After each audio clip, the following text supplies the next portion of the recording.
bring in Noga Tarnopolsky, our correspondent, joining us live from Jerusalem. Noga, good evening to you. Another bittersweet moment then for the families of the hostages. Good evening. Yes, today has been one of these kind of shattering days for, I would say, most of Israeli society, not just the families. One family member, Dani El-Garat, who's become a very well-known name in Israel, whose brother Isaac was taken hostage, said that he put it together from television reports that his brother is apparently among the dead when his brother's name did not appear among the 6 Hamas said it would be releasing on Saturday, and yet he has yet to be formally informed that his brother is not alive or that he should expect to receive his coffin on Thursday. So it's been a messy day with very difficult, conflicting emotions. And as you mentioned, a tragedy for the Bibas family. Hamas did specifically mention that this mother, Shiri Bibas, and her 2 small children, Ariel and Kfir Bibas, who've become very well known for their red hair, are going to be coming back on Thursday among the dead.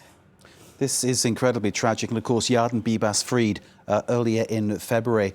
One can't really imagine what he's going through right now. That's right. Yarden Bibas was freed a little more than a week ago. His family did put out a statement today describing their torment. And they, too, said that despite the Hamas announcement, until they were going to wait to be fully informed by the Israeli authorities before accepting this as reality. There's another case of a man who was Yossi Sharabi, who was freed a week before Yarden Bibas, who also lost his entire family, his wife and 2 daughters, and he discovered it upon release. So you have a feeling among the Israeli protesters, among the hostages' families, among the families of soldiers killed in this war, this incredible weariness seems to be taking over of hearing more and more about the dead. And it's going to keep coming because after this Thursday, phase 1 includes yet another 4 dead hostages who are apparently going to be released a week later. And then we have the big question about phase 2. Noga, can you tell us what Hamas is getting in exchange? Yes, as you mentioned, Hamas is getting in exchange things that it was in fact promised and Israel should have complied with earlier during this agreement.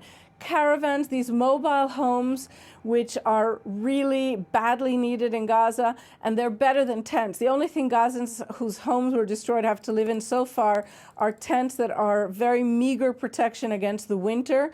And so Hamas, as a kind of governing authority, being able to say, we secured you these caravans, these mobile homes, that's a big success for them. Israel had been denying them access despite the terms of the agreement.